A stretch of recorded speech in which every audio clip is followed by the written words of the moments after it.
बिल्कुल क्लियर इससे आएगा, बिल्कुल इससे आएगा, बिल्कुल लिया, कहाँ लिया, बिल्कुल लिया, CWC के अंदर लिया, बिल्कुल फलस्तीन के साथ। आपको फिर नहीं पता है, आप नहीं, फिर आप जो है अपने क्वेश्चन तैयार करके लिया। CWC की मीटिंग के अंदर कांग्रेस और फलस्तीन के समर्थन में लिया, आतंकवाद के समर्थन में कोई नहीं है, लेकिन एक प्रोपेगेंडा, एक नैरेटिव चलाने की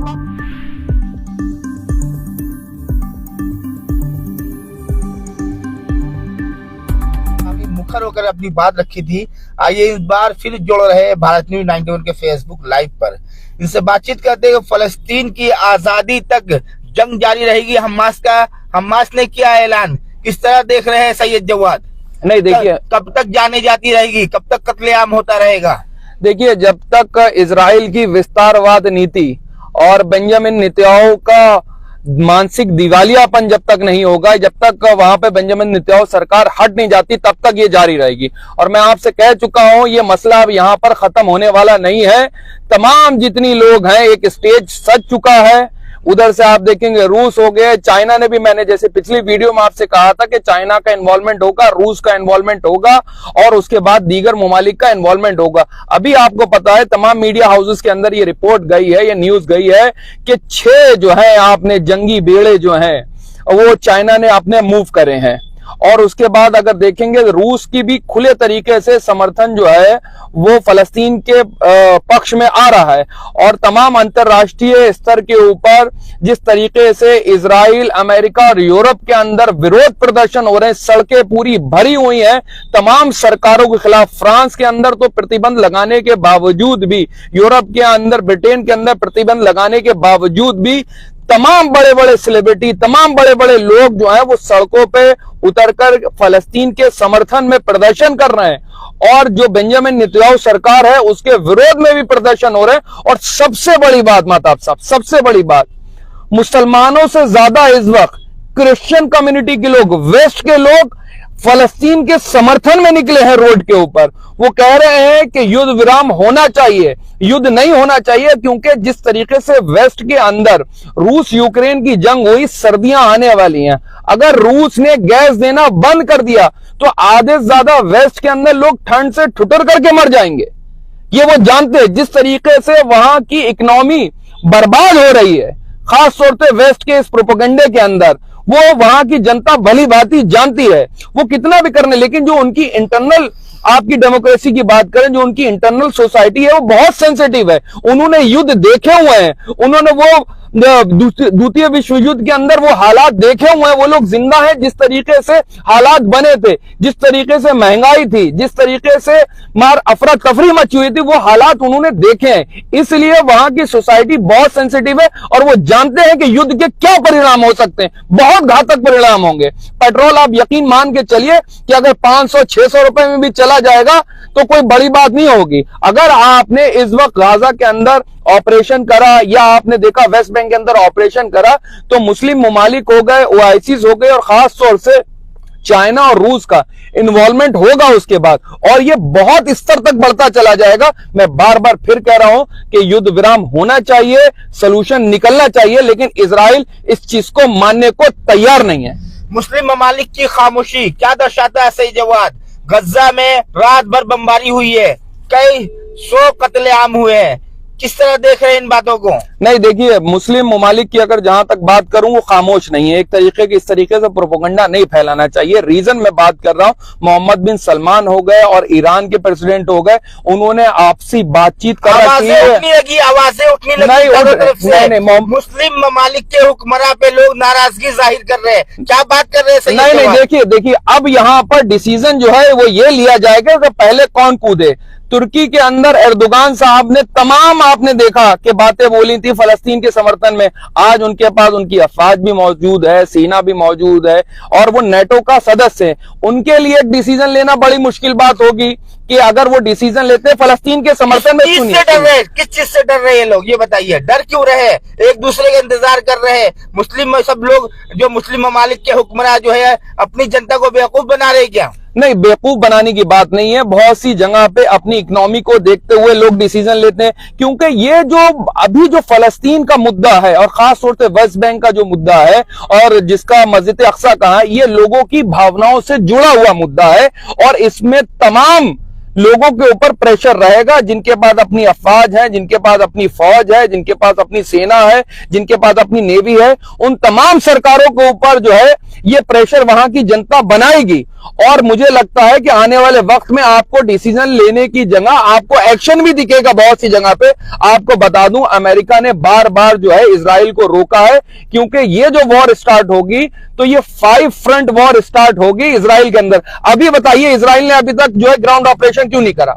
और बहुत सी जगह पे न्यूज चैनल पे ये भी आई कि उन्होंने ग्राउंड ऑपरेशन करने की कोशिश करी और उनको जो है बहुत तगड़ा जवाब मिला, उनके टैंक्स को जवाब मिला, उनकी सेना को जवाब मिला, और वो फिर वो वापस भी हुए। इसकी अभी पुष्टि नहीं कर रहा हूं, लेकिन बहुत से मीडिया चैनल पे ये बात रही। लेकिन उसका जवाब हर 2 घंटे में कम से कम जो है 20 से 25 लोग मारे जा रहे हैं। आपको अंदाजा भी है? नहीं, बिल्कुल मुझे अंदाजा, और मैं बिल्कुल जो हूं इस पे बना हुआ भी हूं, नजर भी रख रहा हूं। रीजन क्या है कि अभी जिस तरीके से यूएस ने वीटो पावर यूज करी, एक तरफ तो युद्ध विराम की भी बात होना चाहिए और एक तरफ कह रहा है युद्ध होना चाहिए। कितने जो है उसने ट्रक दिए हैं, कितने अपने जो है उन्होंने वेपन्स दिए हैं, कितने उन्होंने अपने टैंक्स दिए हैं, कितनी उन्होंने मिसाइल दिए हैं अमेरिका ने। तो सबसे ज्यादा प्रोपेगेंडा करने में पूरा वेस्ट और इन सब की पुष्ट के ऊपर जो है अमेरिका इनको जो है बढ़ावा दे रहा है बार बार। रीजन क्या है? क्योंकि आपको पता है अमेरिका के अंदर जितनी बड़ी बड़ी कंपनियां हैं और बहुत बड़े बड़े बैंकों के जो मालिक हैं वो यही ज़ायनिस्ट हैं। ये लोग जो है चाहते हैं कि वॉर हो, और वॉर से नुकसानात और फायदे किसको है ये जग जाहिर होती है। वेस्ट का पहले एक प्रोपेगेंडा था, मैं आपको बताऊं, अगर कोविड ना आता तो ये जंग उससे पहले स्टार्ट हो चुकी होती। उनकी प्लानिंग ये थी कि रूस को एंगेज करेंगे आप यूक्रेन के साथ, चाइना को एंगेज कर सकते थे भारत के साथ, और दूसरी जगह पे, और तीसरी जगह जो इनका फ्रंट वार स्टार्ट करने का अपना जो मंसूबा था वो ये था कि मिडिल ईस्ट के अंदर हम जो है पूरा कब्जा करेंगे, पूरा फलस्तीन को कब्जा करके जो है इजराइल अपनी जो ग्रेटर इजराइल बनाने की जो नीति है, जो विस्तारवाद की नीति है, उसके ऊपर वो एग्रेसिव होंगे। लेकिन कोविड आ गया और रूस यूक्रेन की जंग में एक तरफा वॉर हुई, और आपको पता किस तरीके से शिकस्त हासिल हुई है इस वक्त अमेरिका को। और अमेरिका को एक जगह नहीं 2 जगह उनको जो है बहुत बड़ा झटका लगा। तो उससे पहले मैं बार बार कहता, अफगानिस्तान के अंदर तालिबानियों ने उनको तगड़ा जवाब दिया और 18 साल जो है जूते खा करके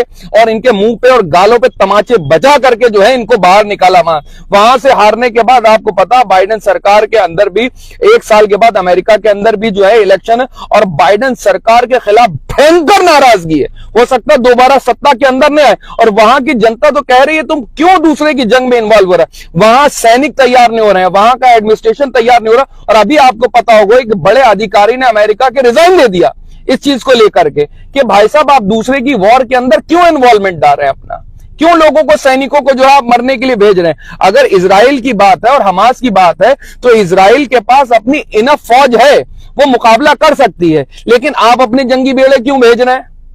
क्यों जो है आप देखिए फ्रांस अपने जंगी बेड़े भेज रहा है, क्यों आप जो है ब्रिटेन जो है अपने जंगी बेड़े भेज रहा है, फौज दे रहा है, चीजें करने की बात हो रही है। क्या वजह है? ये चाहते हैं कि विश्व युद्ध हो, और विश्व युद्ध जब पहला विश्व युद्ध हुआ, दूसरा विश्व युद्ध हुआ, इसी अमेरिका ने न्यूक्लियर वेपन यूज करे या नहीं करे? क्या गलती थी हिरोशिमा नागासाकी के लोगों की?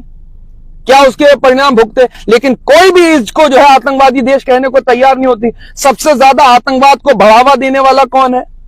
कौन है? अमेरिका है, और उसकी पुष्ट के ऊपर बैठने वाले पूरे यूरोपियन कंट्रीज हैं। देखिए ये जो है एक किसे कहते हैं ना कि ये बड़े जो है गुंडों का देश, कि बड़ा गुंडा कौन? जिसके पास ताकत है, जिसके पास कुव्वत है, जिसके पास पैसा है, धन बल है, वो अपनी हुकूमत अपने तरीके से चलाने की कोशिश करता। अभी एंटोनियो गुटेरेस ने जो है वो एक स्टेटमेंट दिया लेकर के, क्या बात कही, सुनने को तैयार नहीं हो रहा है। कौन समझाएगा? एक सनकी तानाशाह जिसको कहते हैं वो निकल करके सामने आया है, और देश के लिए मैं आपको बता रहा हूं जितनी हानि दूसरे विश्व युद्ध के अंदर नहीं हुई थी इसमें तो भयंकर होगी। और आपको बता दूं सिविलियन ही मारे जाते हैं। इराक के अंदर भी सिविलियन मारे गए 15, मैं बार बार कहता हूं कि 15 लाख से ज्यादा बच्चे, औरतें, बुजुर्ग, मासूम लोग मारे गए। यमन के अंदर क्या हुआ, सीरिया के अंदर क्या हुआ, और एक टॉक नया चलाया हुआ है कि आतंकवाद साहब, आतंक है क्या आतंकवाद? लेकिन सैयद जवाद, युद्ध विराम होगा कैसे? इजराइल अड़ा हुआ है और हमास कदम पीछे लेने को तैयार नहीं। हमास ने कहा फिलिस्तीन की आजादी तक जंग जारी रहेगी। आखिर युद्ध विराम होगा कैसे? मैं बता देता हूं आपको, जिस दिन ये सूद का निजाम कारोबार अगर बंद हो जाएगा, उसी दिन इजराइल जो है कदमों पे गिर पड़ेगा।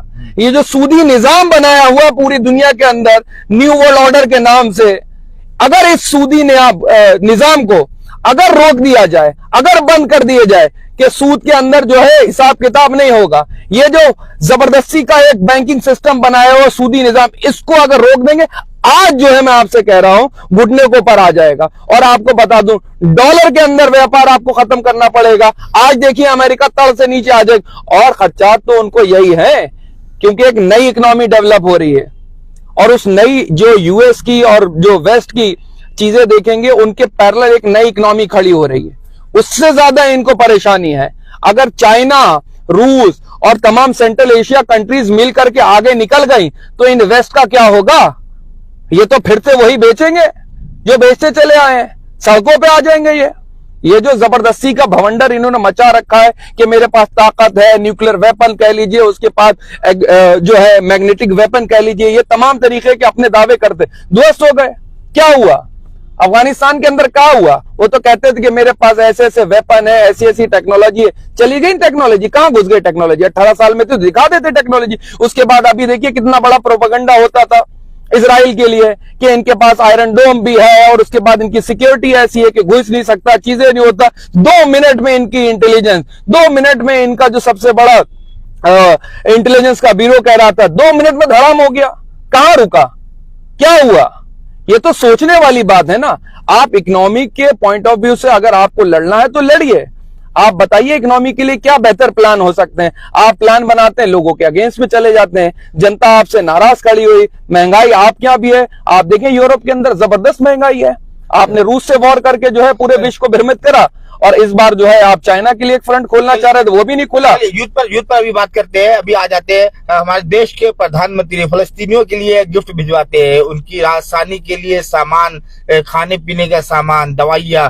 तो किस तरह देख रहे हैं इन, एक तरह से हमारे देश के प्रधानमंत्री नरेंद्र मोदी जी जो वहां पर फलस्तीनियों की मदद? देखिए, पहले तो बहुत से लोगों ने, और खास तौर से भारतीय जनता पार्टी के लोग कंफ्यूज हैं, क्योंकि इनके पास फॉरेन पॉलिसी नाम की कोई चीज ही नहीं होती। माननीय प्रधानमंत्री जी एकदम से इजराइल का समर्थन कर देते हैं, और उसके बाद समर्थन नहीं किया उन्होंने आतंकी हमले का निंदा किया है, समर्थन नहीं किया। नहीं, आपको बताऊं, बहुत सी जगह से आई सपोर्ट इजराइल, या तो फिर इनको रोके। सुनिए, आई सपोर्ट इजराइल लोग कह रहे हैं, उसमें मोदी जी को आप ब्लेम नहीं कर सकते, इल्जाम नहीं लगा सकते। मैं इसलिए मैं आपको सच्चाई बताऊं, बहुत से भारतीय जनता पार्टी के लोग, तो फिर ये कौन लोग हैं जो भारत सरकार के अगेंस्ट जा रहे हैं? भारत सरकार के स्टैंड के अगेंस्ट जाने वाले लोगों को क्या कहेंगे आप? क्यों जा रहे हैं माननीय प्रधानमंत्री जी के अगेंस्ट जाकर के आई सपोर्ट इजराइल चलाने वाले लोग?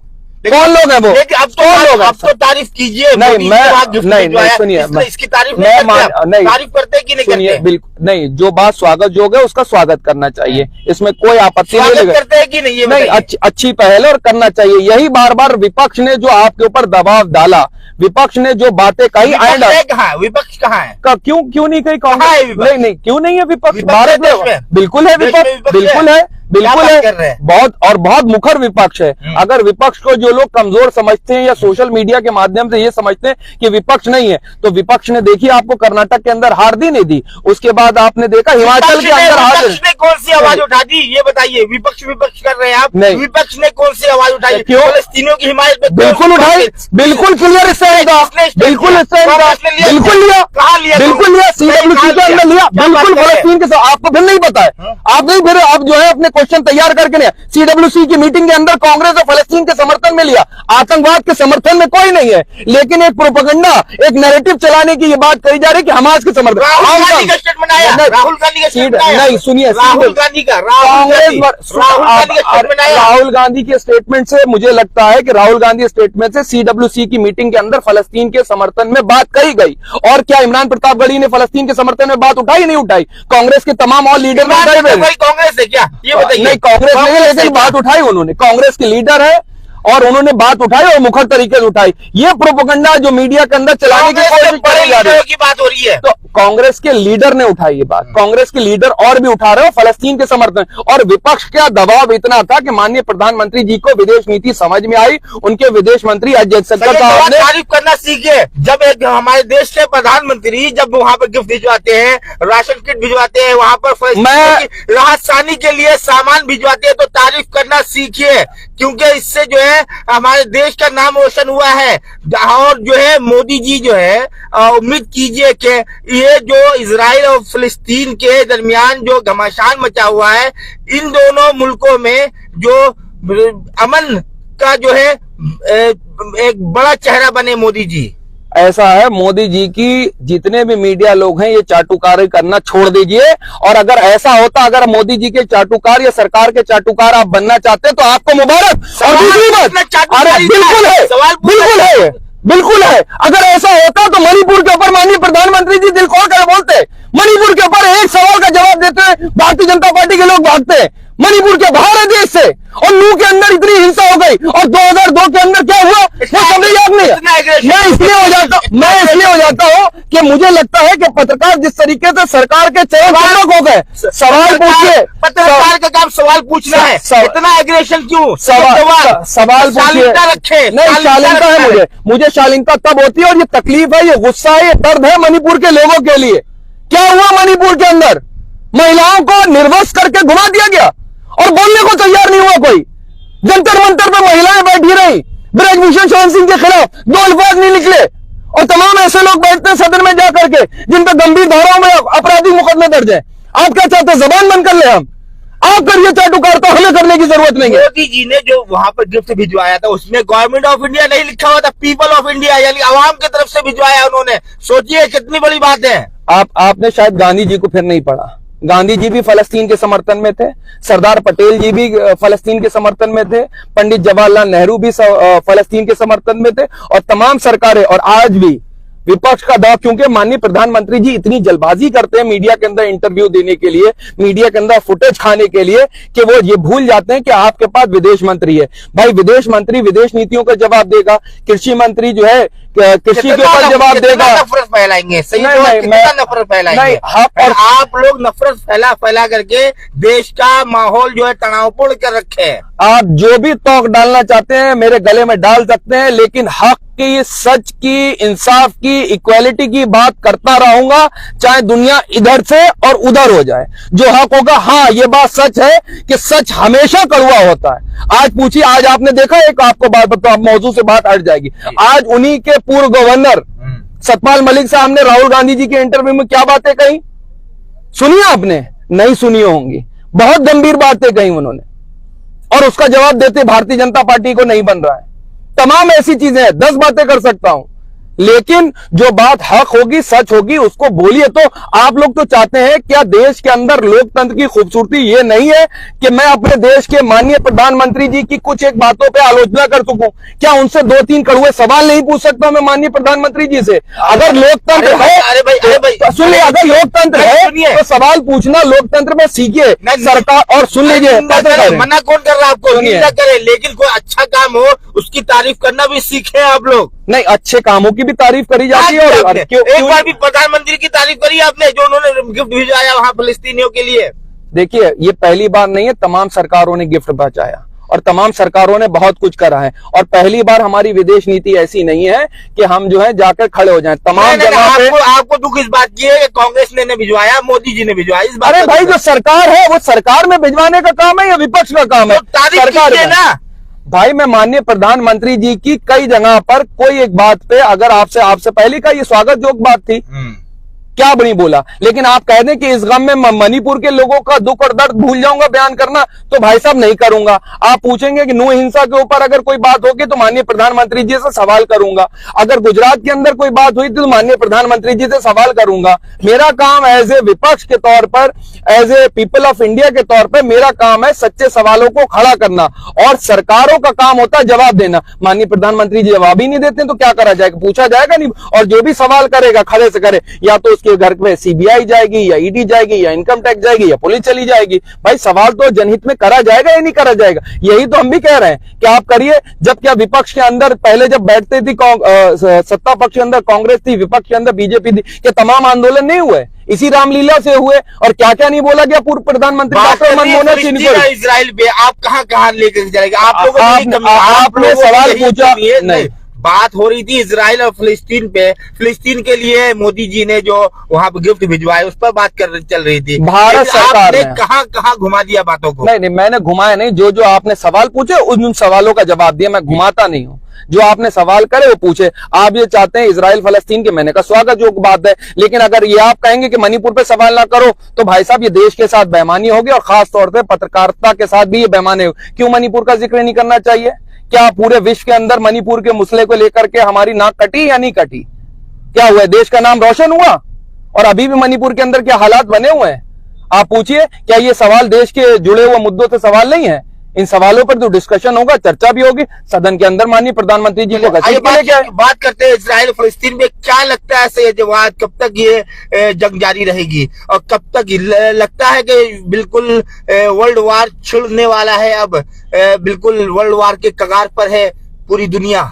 नहीं, हम तो बैठे हुए हैं, हम बता रहे हैं दुनिया लड़ने के लिए नहीं, पूरी दुनिया आग के ऊपर बैठी हुई है साहब। अच्छा। पूरी दुनिया आग के ऊपर बैठी है, और मैं तो चाहता हूं कि युद्ध विराम हो, शांति हो, जस्टिस हो। कैसे हो जब आप जैसे लोग जो है नफरत फैलाते रहेंगे? हम हमारे जैसे लोग, हाँ कैसे हो? हाँ, आपका शुक्रिया। अगर आपने मेरे ऊपर ये तौक डाला कि मैं नफरत फैलाता हूं, तो मैं सवाल पूछता हूं और वो कड़वे और दमदार तरीके से सवाल पूछता हूं। दुमदार नहीं हूं मैं, दमदार हूं, और दमदार तरीके से जो है वो सवाल पूछते रहूंगा। आप सरकार के चाटुकार बने रहिए और चाटुकारिता करते रहिए, मैं नहीं बन सकता सर, ना भेज सकता हूं। सरकार से सवाल करना नहीं। दूसरी बात कहता हूं, इस वक्त मैं चाह रहा था कि माननीय प्रधानमंत्री जी सामने निकल करके आते। मेरा सजेशन ये है, वो बात करते जस्टिस की, वो बात करते इक्वालिटी की, वो बात करते शांति की, पीस की बात करते, और वही बात करते जो एक वक्त में पंडित जवाहरलाल नेहरू जी ने करी थी, सरदार पटेल ने बात कही थी, और देश के राष्ट्रपिता महात्मा गांधी जी ने बात कही थी। उसी बात को माननीय प्रधानमंत्री जी का आगे बढ़ाते और पुरजोर तरीके से आगे बढ़ाते, तो मैं स्वागत करने का उनका तैयार हूं। लेकिन माननीय प्रधानमंत्री जी की विदेश नीति पे समझ को लेकर के अटल बिहारी वाजपेयी जी को आप भूल रहे हैं। नहीं, अटल बिहारी भाजपा से इसलिए नहीं, अटल बिहारी वाजपेयी जी की भी बात जो है उस वक्त जो उन्होंने कही वो बिल्कुल सही बात थी। और विदेश नीति को अटल बिहारी वाजपेयी जी इसलिए भी समझते थे क्योंकि अटल बिहारी वाजपेयी जी का वक्तव्य जो था, जो उनकी अपनी शैली थी, वो मुझे लगता है कि पॉलिटिक्स के अंदर एक शानदार थी, और वो एक शानदार प्रधानमंत्री रहे। और आप देखिए उनकी आलोचना हम लोग ने नीतियों के तौर पे करी, व्यक्तिगत नहीं करी। और अगर व्यक्तिगत आलोचनाएं अगर सहन करने की क्षमता अगर सीखनी है, तो मोदी जी को माननीय अटल बिहारी वाजपेयी जी से सीखने की जरूरत है। अच्छा ये बताइए सैयदवाद, आप राजनीतिक विश्लेषक भी है, तो क्या लगता है आपको देख करके अभी का माहौल, जिस तरीके का तनावपूर्ण माहौल है? चलिए बात करते हैं कि अगर कोई मुस्लिम जो दुनिया की जो हुक्मरां हैं, लोग उनपे एक उम्मीद की निगाहों से देख रहे हैं, अगर उनकी खामोशी इसी तरह बनी रही तो क्या लगता है कैसा मंजर होगा ये फिलिस्तीन में? देखिए, बच कोई नहीं पाएगा। लगेगी आग तो आएंगे घर कई जद में। यहाँ पे सिर्फ हमारा मकान थोड़ी है। देखिए, ये जैसी गाजा से वॉर एक्सक्लेट करेगी तो ये इजिप्ट के अंदर भी जाएगी, और उसके बाद तमाम पड़ोसी मुल्कों के अंदर जाएगी। अगर ये कोई सोचेगा कोई बच जाएगा, तो इसमें बचने वाला कोई नहीं। आपको हार्ड डिसीजन इस वक्त लेना पड़ेंगे, क्योंकि तमाम जगह पे ये जानते हैं कि इजराइल बहुत हठ धर्मिता के साथ जो है वो आगे बढ़ रहा है, और जिस तरीके से मासूमों को कत्ल कर रहा है, बच्चों को कत्ल कर रहा है, औरतों को मार रहा है, हमला औरतों को मार रहा है, बुजुर्गों को मार रहा है, मासूमों को मार रहा है, हॉस्पिटल्स पर, स्कूल पर बम बरसा रहा है, तो पूरे विश्व के अंदर एक बहुत बड़ा जन सैलाब खड़ा हो रहा है। लोगों के अंदर एग्रेशन है, और आने वाले समय में अमेरिका को, यूरोप को, और खास तौर से इजराइल को इन लोगों के गुस्से का सामना करना पड़ेगा, जिसके नतायज पूरी दुनिया को भुगतना पड़ेंगे एक सन की तानाशाह के वजह से, जिस तरीके से हिटलर के दौर में भुगतने पड़े थे। ये समझ लीजिए इस बात। चलिए, बहुत शुक्रिया सैयदवाद। मेरे साथ इस वक्त भारत न्यूज़ 91 के फेसबुक लाइव पर जुड़े हुए थे, काफी मुखर होकर अपनी बात